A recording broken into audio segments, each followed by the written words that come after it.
Ibu Yanti kan kita tahu ya biaya pengobatan untuk kanker ya Mbak Ayu ini pasti kan nggak sedikit ya kan.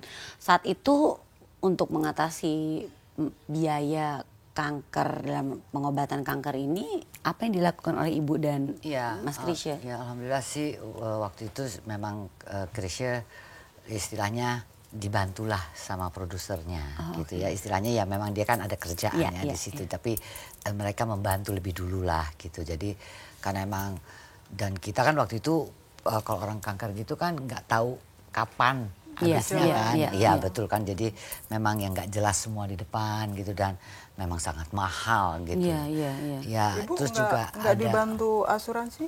Asuransi ada tingkatannya ya. Saya juga tidak mengambil yang paling tinggi. Jadi kita waktu itu ngambil yang tengah-tengah. Ada sih beberapa klaim.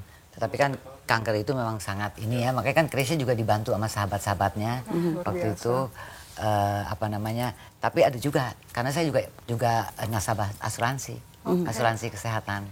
Aku jadi pengen tanya sama Mbak Ayu. Sebenarnya kalau misalnya orang yang seseorang menderita atau didiagnosa menderita sakit kronis gitu istilahnya ya, itu bisa bergabung dengan asuransi nggak sih? Kita lihat dulu penyakit kronisnya apa gitu. Kalau kita punya produk, ada produk yang namanya penyakit kritis, jadi perlindungan terhadap penyakit kritis. Itu bisa mengcover, bisa memberikan perlindungan terhadap penyakit kritis. Tapi kalau sudah kronis baru masuk, biasanya preminya besar atau ditolak, itu bisa tergantung dari macamnya penyakit kritis tadi itu misalnya contohnya kayak apa Mbak?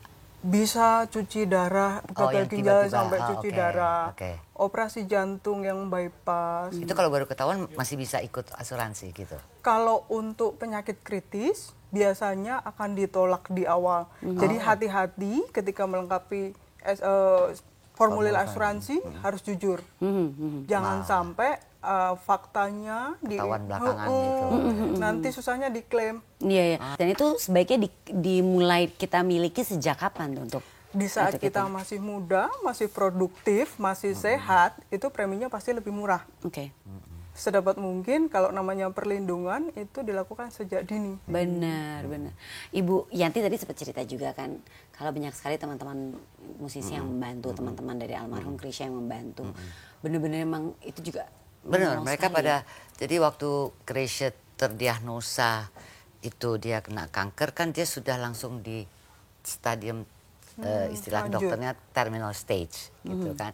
Jadi memang dokternya sudah bilang bahwa dia tidak lagi bisa disembuhkan, tetapi dia masih bisa dibikin quality of life-nya yang lebih baik gitu. Nah jadi lalu teman-temannya, kebenaran kan waktu itu saya memang berobat di Singapura, tapi teman-temannya di Indonesia lalu langsung membuat ada ide untuk menggalang malam dana dan itu alhamdulillah terkumpul cukup buat kemudian kita berobat kemudian gitu. Jadi cukup banyak sekali membantu itu dari teman-temannya. Dan juga tentunya asuransi sendiri juga membantu juga ya. Gitu.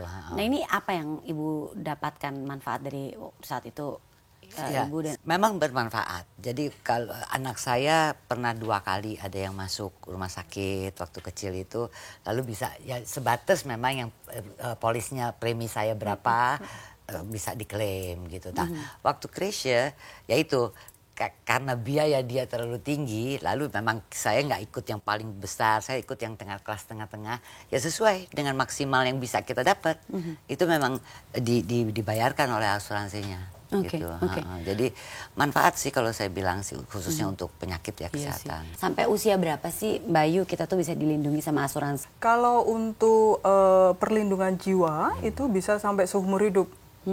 Bisa sampai usia 99 tahun.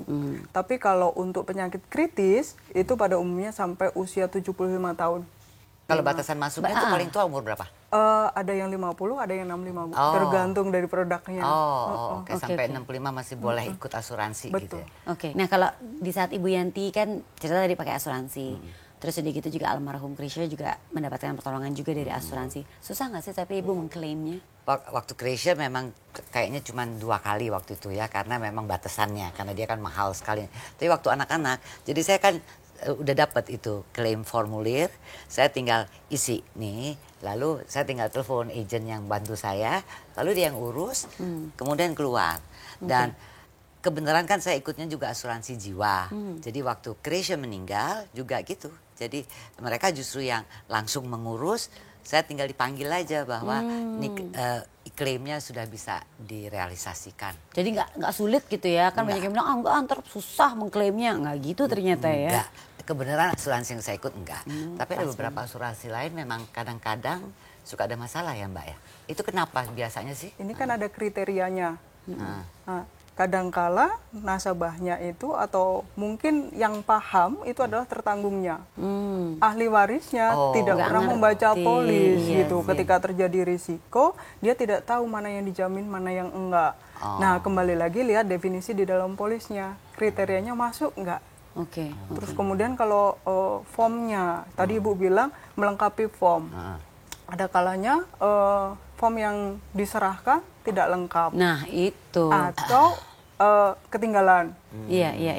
Nah, ini masing-masing manfaat asuransi memiliki persyaratan yang beda-beda. Iya. Kalau manfaat meninggal atau pertanggungan jiwa tadi, persyaratannya beda dengan yang penyakit kritis. Nah, yang Itu harus kalau diperhatikan ya. kembali baca buku Jadi kita harus polisnya tahu sebelum ya. proses Iya, itu, benar. iya. Jadi sebenarnya penting ya, maksudnya misalkan Betul, Ibu. saya punya asuransi, anak saya harus tahu saya tuh ambilnya produk Betul, apa sih ya gitu kan ya. Benar.